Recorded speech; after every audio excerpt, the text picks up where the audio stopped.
Hi, good morning. Good morning to my all friends. आप सभी साथी कृपया जुड़ने की कोशिश करें.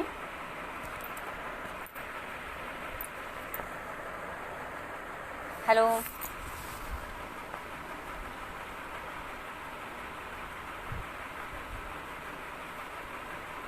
हाय, गुड मॉर्निंग जी.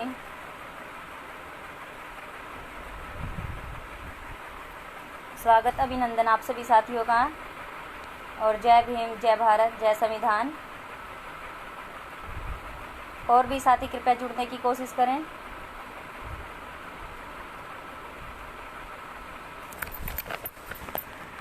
जितने ज़्यादा से ज़्यादा साथी हो सके कृपया जुड़ने की कोशिश करें और पोस्ट को शेयर करें.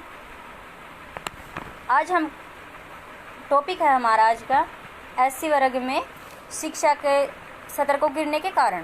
क्या कारण है कि जिससे हमारे जो शिक्षा का स्तर है वो दिन प्रतिदिन गिरता जा रहा है.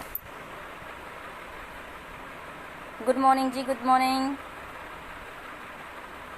गुड मॉर्निंग जी. जय भीम आप सभी को. जय भीम, जय भारत, जय संविधान.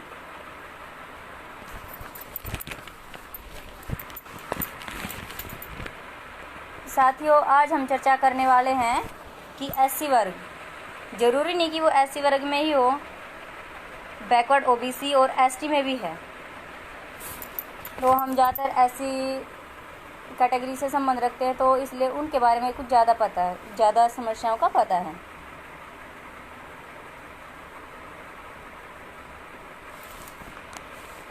तो साथियों, शुरू करते हैं हम अपना चैप्टर कि शिक्षा में गिरते हुए स्तर के क्या कारण हैं.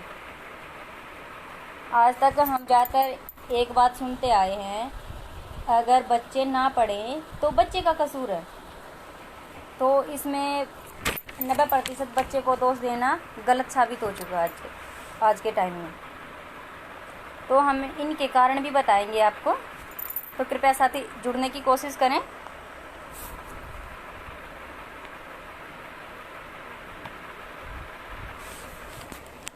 तो हम बात कर रहे हैं एससी वर्ग. एससी वर्ग में शिक्षा के गिरते हुए स्तर के कारण. ज़रूरी नहीं वो एससी वर्ग में ही हो, बैकवर्ड ओबीसी और एसटी में भी है. और सबसे पहले हम बताएंगे कि सबसे पहला कारण क्या है शिक्षा के स्तर में, कि शिक्षा का जो स्तर है वो दिन प्रतिदिन गिरता जा रहा है. और हमारे लोग क्या हैं, वो बच्चों को गलत बोलते हैं कि आप नहीं पढ़ते.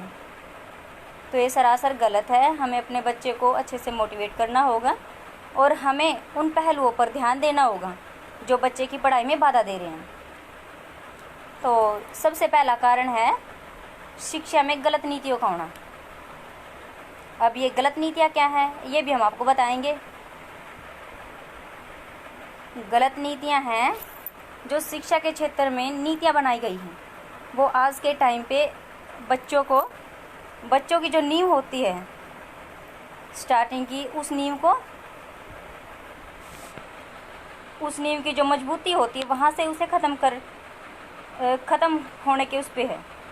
जैसा कि पहले क्या होता था, 5वीं क्लास तक के बच्चे 5th क्लास में ही बोर्ड का एग्ज़ाम होता था. बोर्ड का एग्ज़ाम होने के कारण जो टीचर हैं वो भी बच्चे पे अच्छे से ध्यान देते थे, और जो बच्चे हैं वो भी इस डर से पढ़ाई करते थे कि अगर हमने पढ़ाई नहीं की तो कहीं ना कहीं हम फेल हो जाएंगे. उनको ये डर सताता रहता था. लेकिन आज जो शिक्षा में जो नीतियाँ बनी हुई हैं वो 9th क्लास तक बच्चों को ऐसे ही पास कर दिया जाता है. ऐसे अभी रूल बनाया हुआ है 9वीं क्लास तक किसी बच्चे को फेल नहीं किया जाएगा. अब फेल नहीं किया जाएगा तो टीचर भी ज़्यादा ध्यान नहीं दे पाते कि बच्चा पास हो जाएगा, हमें कोई ज़रूरत नहीं, इतनी उन्हें भी इतनी ज़रूरत महसूस नहीं होती. और बच्चे को भी ऐसा लगता है कि कोई ज़रूरी नहीं है इतना ज़्यादा पढ़ना, जब पास ही हो जाएंगे तो क्या ज़रूरी है हमें पढ़ना. साथियों, पोस्ट को शेयर करते रहें आप. और गलत नीतियों के कारण अब और एक बात देखो, जैसा कि पहले होता था जो एग्ज़ाम होते थे वो ज़्यादातर लिखित में होते थे. अब क्या है, जो फर्स्ट सेमेस्टर का एग्ज़ाम होता है वो उस पर गोल दायरा लगाना होता है। गोल दायरा लगाने की वजह से बच्चों का जो लिखने का सिस्टम है, जो हैंडराइटिंग है उनकी फास्ट हो सके, तो वो उस पर भी ध्यान नहीं दे पाते कि जब ज़रूरत ही नहीं महसूस होगी उन्हें तो ऐसी कोशिश क्यों करेंगे। तो आप भी सोचो, जैसे कि अगर आप किसी चीज़ को बिना किए ही हासिल कर लोगे, बिना कुछ मेहनत किए ही, तो आपको ज़रूरत महसूस नहीं होगी। ज़रूरत महसूस नहीं होगी तो आप इतनी कोशिश भी नहीं करोगे। तो यहाँ तक ना तो 9वीं क्लास तक किसी बच्चे को फेल किया जाता है, और जो लिखाई का सिस्टम है वो भी थोड़ा बहुत स्लो हो चुका बच्चों का, कि जब टिक मार ही लगाना है, गोल दायरा ही लगाना, तो वो पढ़ेंगे क्यों। तो आप ये अंदाज़ा लगा लीजिए।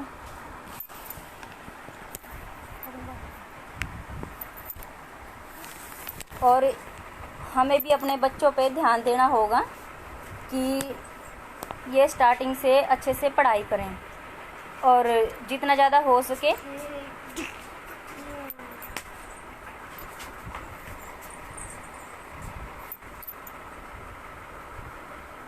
नमस्कार जी, नमस्कार, जय भीम। और सभी अच्छे हो गए, कुशल मंगल हो गए। और हमने शिक्षा का जो गिरते हुए स्तर में पहला कारण है वो बताया कि शिक्षा में गलत नीतियों का होना।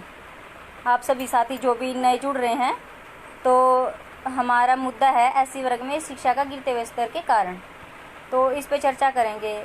जब तक हमें कारण नहीं पता होगा तो हम निवारण भी नहीं कर सकते हैं। जब कारण पता चलेगा तभी हम उन पर ध्यान दे पाएंगे कि जो कारण है उन समस्याओं का समाधान किया जाए। तो दूसरा कारण है आर्थिक कारण। आर्थिक कारण में ये है, हमारे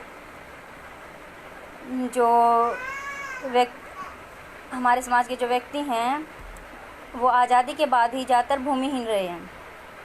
भूमिहीन के कारण उनका ये है, या तो जॉब करेंगे वो, या फिर दिहाड़ी मजदूरी करेंगे कहीं पे। अब देख लो, अगर किसी गवर्नमेंट जॉब होगी तो अपने बच्चे को अच्छे से पढ़ा पाएगा, और अगर कोई दिहाड़ी मजदूरी करेगा, आजकल दिहाड़ी मजदूरी भी इतनी ज़्यादा नहीं है, जिससे कि उनकी इनकम ही बहुत कम है, तो वो अपने बच्चे को अच्छा स्टैंडर्ड लेवल नहीं दे पाते, और नहीं कोई ट्यूशन वगैरह का इंतज़ाम करा पाते, जिससे कि उनके बच्चे आगे कंपटीशन लेवल में बढ़ पाएँ।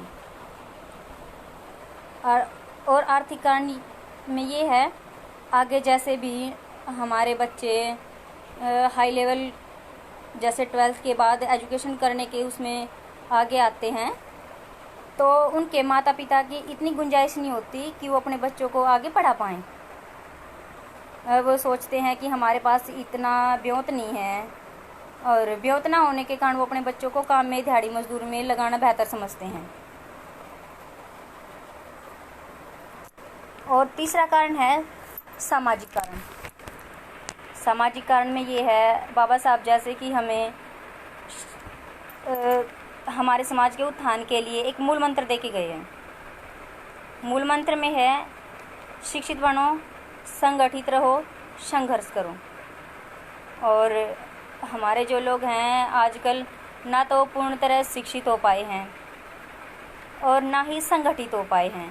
तो संघर्ष करना का तो आप अंदाज़ा लगा लो, जब ये दो चीज़ नहीं हो पाई तो संघर्ष किस चीज़ के लिए करेंगे। और लास्ट में है पे बैक टू सोसाइटी, कि ये पे बैक टू सोसाइटी होता क्या है।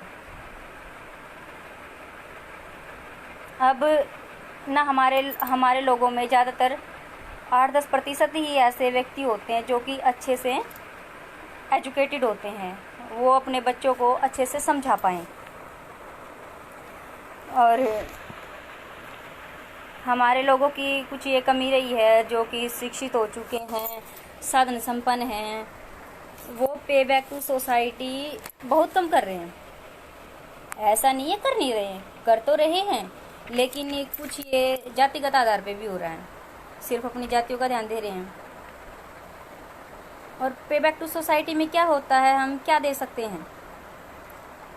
ये पे बैक टू सोसाइटी का सिस्टम ये है कि अगर हम साधन संपन्न हैं तो हम उसे पैसे से मदद कर सकते हैं, लाइब्रेरी खुलवा सकते हैं। और अगर हम साधन संपन्न नहीं हैं, हमारे पास उच्च विचार हैं, तो हम उन लोगों को, उन स्टूडेंट्स को अपने उच्च विचार दे सकते हैं, जिससे कि वो आगे समाज में एक जाति से ऊपर उठकर बात करें, एक अपने हक अधिकारों के लिए बात करें। तो शिक्षा का मतलब यही है, शिक्षित होना, कि शिक्षित एक शिक्षित होता है सिर्फ एकेडमिक एजुकेशन से, और एक होती है सामाजिक नॉलेज। और आजकल यही थोड़ा ज़्यादा है कि एकेडमिक शिक्षा पे थोड़ा ध्यान देते हैं और सामाजिक शिक्षा पे थोड़ा ध्यान कम देते हैं, कि हम समाज में किस तरीके से रहें और क्या हमें समाज के लिए करना चाहिए, हम लोगों को कैसे आगे ला सकते हैं, कैसे अपने समाज का उत्थान कर सकते हैं, जिससे कि हम एक अपने हक अधिकारों के लिए बात कर सकें और एक जाति धर्म से ऊपर उठकर हम बात कर सकें। और पे बैक टू सोसाइटी में जो कि साधन संपन्न हैं, वो अपने लोगों को जैसे लाइब्रेरी खुलवा सकते हैं, या फिर जिसके पास उच्च विचार हैं उच्च विचार दे सकते हैं। चौथा कारण ये है कि धार्मिक कारण में ये ऐसा है क्योंकि हमें पैदा होते ही धर्म का पाठ पढ़ाना शुरू कर दिया जाता है। साथियों, आप भी कमेंट करते रहें कि क्या कारण है और कैसे निवारण हो सकता है कुछ।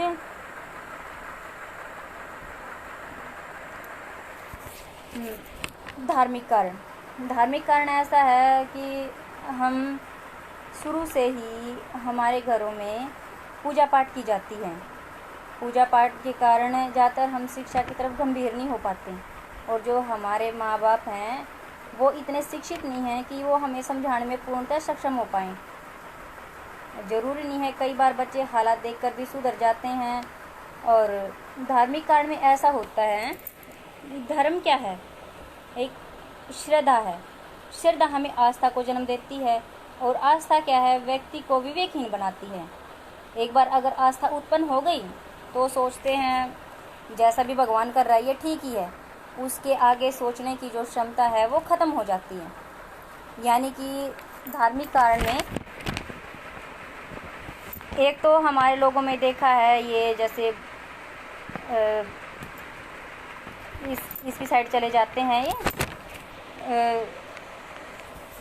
भगताई की लाइन में 10वीं 12वीं के बाद कई जगह देखा गया है बच्चे इतना शिक्षित नहीं हो पाए, कई जगह अपना भगताई की लाइन पकड़ लेते हैं, जिससे कि वो आगे ना तो अपने बच्चों को कुछ दे पाएंगे, उन्हें समझा नहीं पाएंगे, शिक्षा की तरफ गंभीर नहीं कर पाएंगे।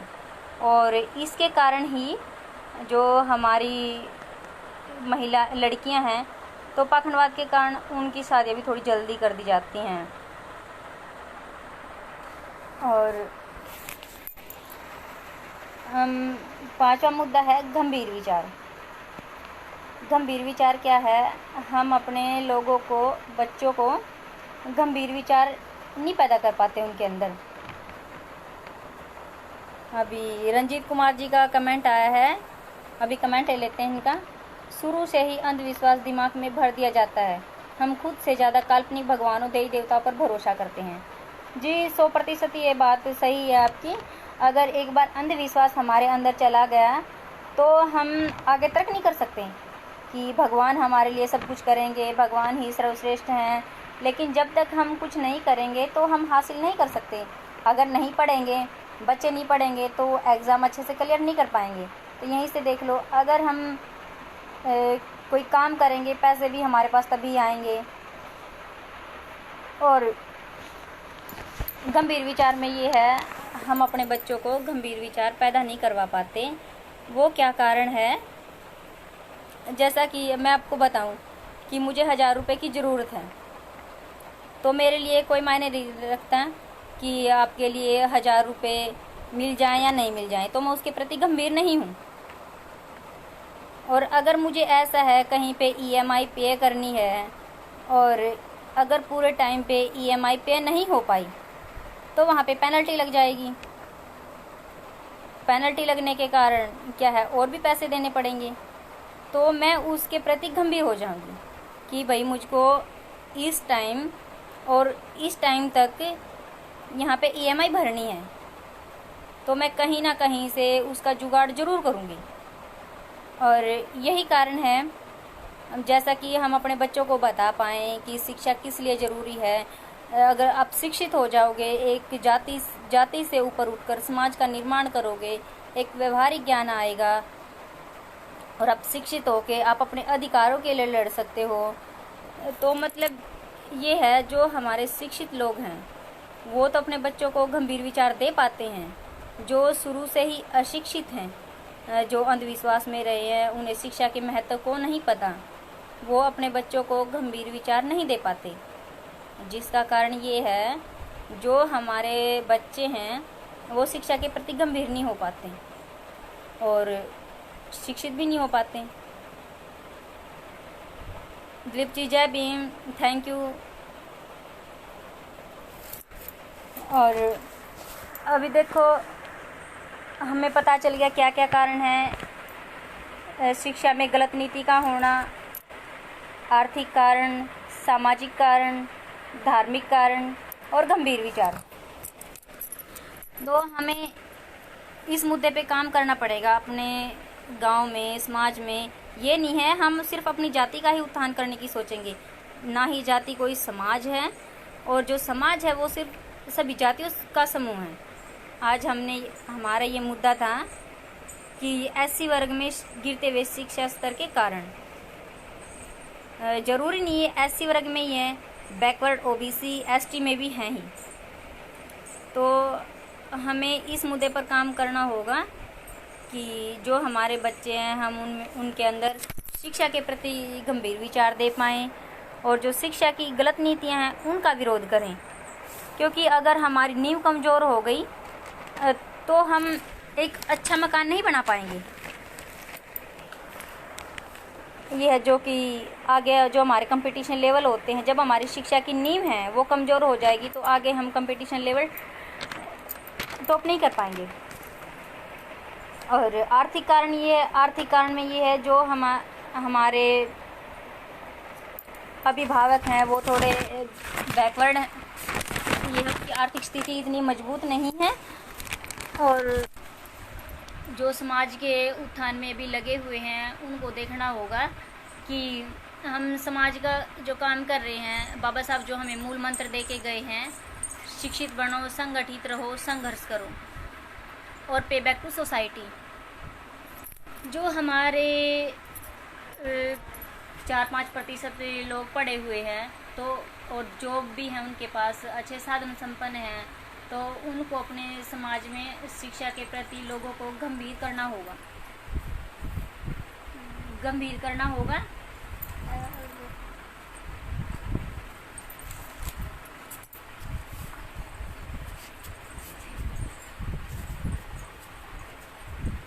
शिक्षा के प्रति अगर गंभीर हो जाएंगे तो वो अपने जो हमारी आने वाली पीढ़ियां हैं वो अच्छे से पढ़ाई कर पाएंगी और शिक्षा के प्रति गंभीर हो जाएंगी बिल्कुल, और जिससे कि वो जाति और समाज से ऊपर उठकर बात कर सकें।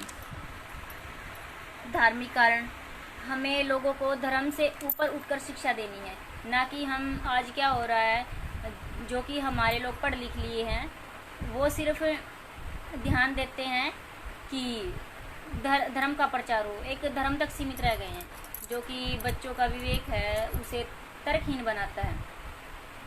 अगर विवेक तर्कहीन हो गया तो आगे सोचने में कतई सक्षम नहीं हो सकते और गंभीर विचार पैदा कराएं। और एक मेन कारण ये है, जो हमारे स्कूल होते हैं वो क्या है, वो ऑन रोड होते हैं। ऑन रोड होने के कारण ये वहाँ पे डिस्टर्बेंस होती है, साधन आएंगे जाएंगे, ट्रैफिक में आवाज़ आती रहती है। और लड़कियों के लिए क्या है, वहाँ पर जो असभ्य लड़के होते हैं या आने आने जाने वाले ही लगा लीजिए।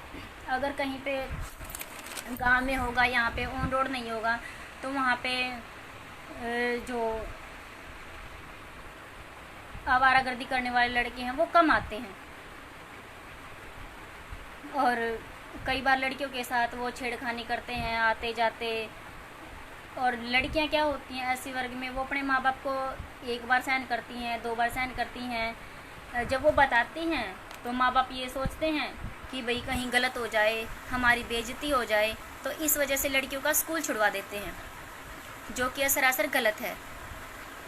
तो हमको ये देखना होगा कि जो ऑन रोड है वहाँ पर स्कूलों में थोड़ा प्रशासन को सख्ती से पेश आना चाहिए। दिलीप जी कोशिश करेंगे रोज़ लाइव आने की। जी लाइव वीडियो के द्वारा किस साथी को जोड़ने के लिए बोल रहे हैं, तो अभी थोड़ा इस बारे में कुछ पता नहीं है जी मेरे को। अभी कोशिश कर रहे थे, तो आगे से कोशिश करूँगी। और आप ये है, आप भी मेरे को कोई सुझाव दें। और कई बार ऐसा होता है जो लड़कियां पढ़ना लिखना चाहती हैं आगे जाके, उनके साथ भी ऐसा हो जाता है। कई बार हमारे साथ भी हुआ है। ज़रूरी नहीं है कि हर एक लड़की के साथ हो, किसी न किसी लड़की के साथ हो जाता है, जिससे वो परेशान हो जाती है और बाद में सोचते हैं कि इससे अच्छा तो हम पढ़ाई ना ही करें तो ही बेहतर है। तो इससे लड़कियों, जो हमारी लड़कियां हैं वो 10वीं 12वीं के साथ स्कूल छोड़ देती हैं। तो हमें देखना होगा जो ऑन रोड स्कूल हैं वहाँ पे प्रशासन से बोलकर कि वहाँ पे अच्छे से कार्रवाई की जाए, जो कि असभ्य माहौल पैदा करते हैं। लड़के हों या लड़की, कोई भी अराजक तत्व है वो वहाँ पे ना आ पाए, जिससे कोई भी लड़का लड़की उनमें ऐसा मतभेद पैदा ना हो पाए। और आप भी साथियों देखो, पहले हम सिर्फ स्टूडेंट को ही दोष देते थे, बच्चे पढ़ते नहीं हैं, लेकिन इसका मेन कारण कुछ और ही है। हमने इस मुद्दे पे चर्चा की और आप सभी साथियों का बहुत बहुत धन्यवाद। आप इतने साथी जुड़े हैं हमें देखने के लिए, सुनने के लिए। और जय भीम जी आप सभी को। और जो आपके पास कुछ कारण हो तो आप भी बताएं हमें, जिससे कि हम उन मुद्दों पर आकर भी चर्चा कर सकें। और जब हमें किसी मुद्दे के बारे में कारण पता चलेगा, निवारण भी हम तभी कर सकते हैं। कारण के बिना निवारण नहीं हो सकता। हमें वजह ढूंढनी पड़ेगी कि हमारा समाज किस लिए पीछे है, हम उसको किस तरीके से आगे ला सकते हैं। तो इन मुद्दों पर अपने जो आसपास के गांव हैं, शहर हैं, जो अपने स्टूडेंट होते हैं, उनसे अच्छे से बात करनी होगी। तो आप भी कुछ कमेंट करें, या किसी का क्वेश्चन हो जी तो क्वेश्चन कर सकते हैं ताकि हम जवाब दे पाएँ। दिलीप कंडारा जी का मैसेज आया, भी ले लेते हैं हम इनके कमेंट। हमें अपनी लड़कियों को खुद बौद्धिक स्तर पर तैयार करें ताकि वो जागरूक हो जाएं। जी बहुत बढ़िया कमेंट है जी आपका, कि जो हमारा उनका सोचने का, समझने की जो क्षमता है वो हाई लेवल की हो पाए, बौद्धिक स्तर जो उनका विवेक है वो तर्कशील हो पाए, आगे आने वाली जो कुरीतियां हैं उनका अच्छे से विरोध कर पाए वो। जी बहुत अच्छा कमेंट जी, धन्यवाद जी आपका। और साथियों कुछ कमेंट करना चाहते तो मैं आंसर देने के लिए तैयार हूँ, आप कमेंट करें। अभी काफ़ी टाइम हो चुका है और ज़्यादा लंबी वीडियो हो जाएगी तो फिर देखने में भी परेशानी होती है, लोगों का इतना इंटरेस्ट नहीं रहता।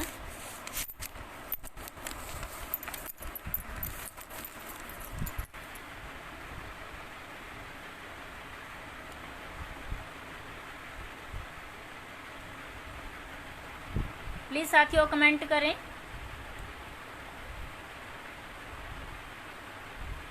या फिर आप कमेंट छोड़ सकते हैं, किसी का कोई क्वेश्चन हो तो हम आंसर देंगे उसका ज़रूर।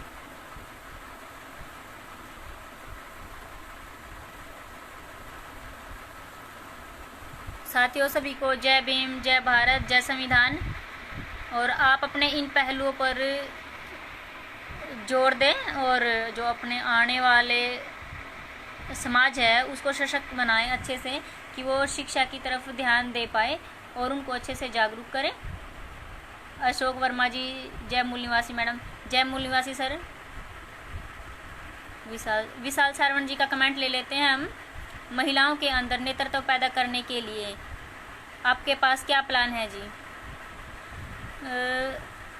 महिलाओं के अंदर नेतृत्व पैदा करने के लिए देखो, आज हमारा क्या है विशाल जी, जो हमारी महिलाएं हैं ये पढ़ने लिखने के बावजूद भी ज़्यादातर ये पाखंडवाद में विश्वास रखती है और पाखंडवाद में शिक्षा रखने के प्रति गंभीर रहती हैं। सुबह उठ के पूजा पाठ करना, तो हमें देखो पूजा पाठ करना सबका व्यक्तिगत मैटर है, इस पर हम इतना ज़्यादा कुछ नहीं कहेंगे।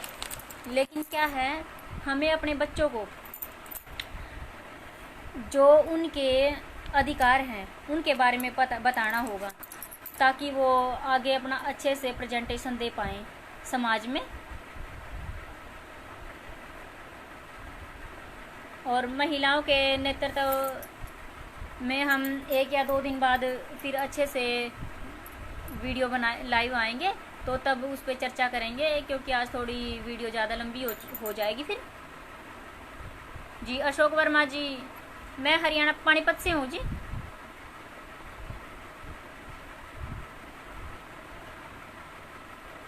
और साथियों कुछ कमेंट प्लीज़, किसी का क्वेश्चन हो तो करें।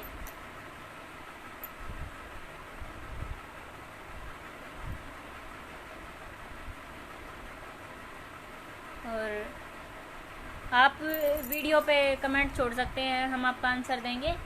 आप सभी को जय भीम, जय भारत, जय मूल निवासी और जय संविधान। आप सभी लाइव आए तो सुनने के लिए बहुत बहुत धन्यवाद आपका।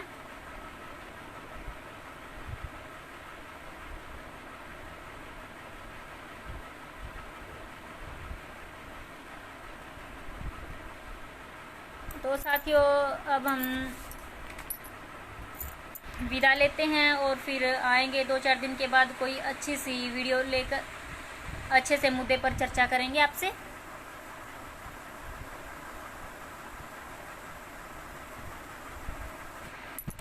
चलो साथियों, आप सभी को जय भीम, जय भारत, जय संविधान।